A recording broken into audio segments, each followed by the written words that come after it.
Tu já olhou pra um bagulho e pensou assim: ai, não queria esse negócio assim, eu queria assado.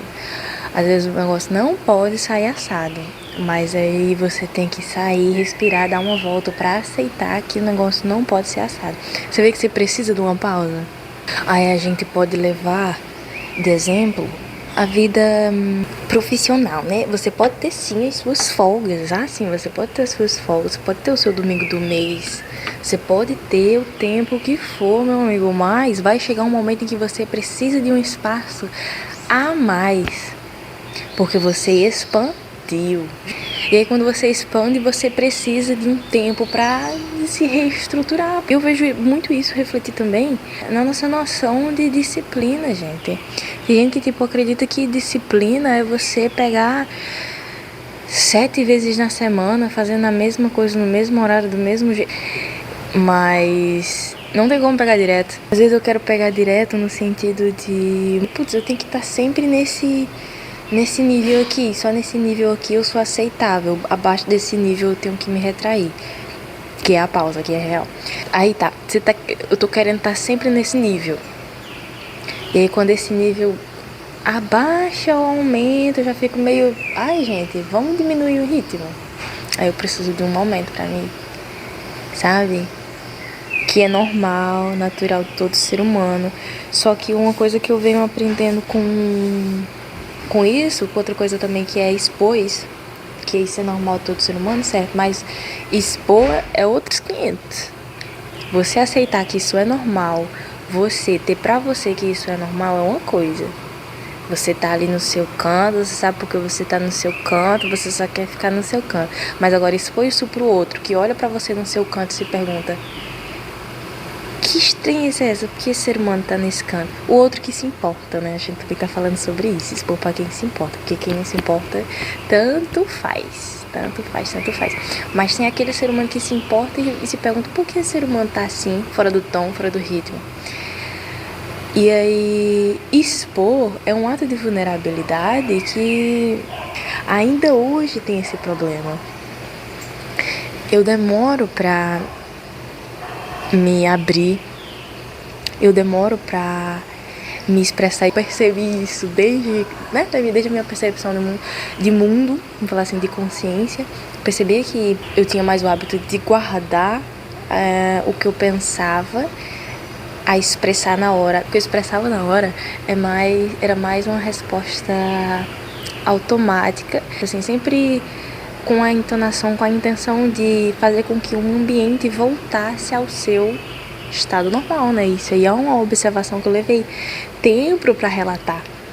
Desse modo de fazer, de ser, né?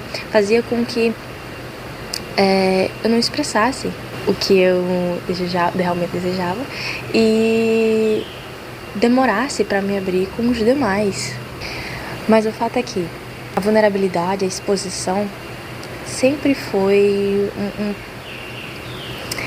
um ponto pra mim. Eu nunca fui de vou mostrar, vou fazer, quero que vejam, quero que... Mas ao mesmo tempo, né, porque tem aquela coisa, que bom que eu cresci assim, mas ao mesmo tempo que eu não me mostrava, eu senti em mim aquele desejo de compartilhar com o outro e ver no outro um reflexo de mim. Por não me expressar, eu acabava me fazendo invisível. Invisível para que o outro me enxergasse, ou seja, eu só refletia ao outro o que eu sentia que ele buscava em si mesmo, mas não necessariamente era o que eu sentia. Às vezes o outro buscava nele mesmo uma redenção, eu refletia essa redenção, mas quem sou eu para redimir alguém? Quem sou eu para justificar a atitude do outro? É nesse sentido que eu tô falando, sabe? Isso já é complicado refletir as minhas.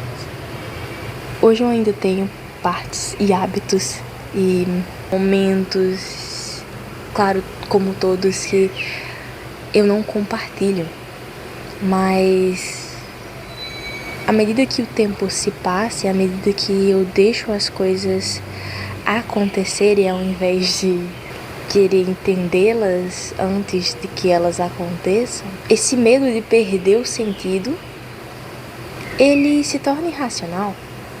Porque se parar bem pra pensar, pra quem não sabe pra onde vai, qualquer caminho serve. Ou seja, se você tá perdido, fazer o quê, mano? Tá perdido. Se você se encontrou, mano, você se encontrou. Apesar de parecer simples, isso também se torna complexo quando a gente vai aplicar no dia a dia, sendo realistas. Porque aí tudo que você vai fazer, você pensa, gente, se não faz diferença nenhuma, se tanto faz, é mais sobre o que aquilo significa pra você do que realmente é o resultado que aquilo dali vai gerar. Porque o resultado em si da vida talvez seja a morte, talvez seja o processo, a transformação. Nunca é o futuro exatamente, nunca é a nossa noção de tempo. Faz sentido? Não faz sentido? Então me desculpa, realmente. Eu não sei o que eu falo. Eu também estou descobrindo. E eu falo exatamente porque me sinto numa busca constante de mim pra mim mesmo e tal. E enfim, eu ainda sinto dificuldade em falar pro outro, então por isso que eu também falo pra mim. Aliás, principalmente, acima de tudo eu falo pra mim. Mesmo que eu sinta que eu tenho coisas a falar para o outro, como agora, por exemplo, que eu queria estar falando isso aqui a certas pessoas específicas. E não tem como, porque essas certas pessoas específicas estão longe, inacessíveis, entendeu? E aí eu tenho que lidar com o meu eco. Faz sentido? E é assim que eu lido com o meu eco. É assim que eu me processo. Há coisas que eu falo que não fazem sentido nenhum na hora que eu falo. Eu preciso me ouvir pra saber se isso realmente faz sentido. Porque tem coisa que eu descubro na hora. E isso aí foi algo que eu não acreditei quando me falaram. Disseram-me, descobri por aí, que assim, se ouve, que você vai se pegar falando coisas que você não sabia que faziam sentido, mas é o que você queria dizer. Enfim, isso me aconteceu nos últimos tempos e eu falei, realmente, há coisas a se descobrir quando a gente se ouve. Mas se ouvir também não é sobre se dar respostas certas. Então tem coisa que eu falo que eu também não vejo sentido nenhum. Eu digo, perdeu o sentido aqui real. Eu preciso procurar sentido comigo mesmo. Por isso que eu pergunto se faz sentido. Porque às vezes possa ser que não faça e tudo certo, aí eu descubro no caminho.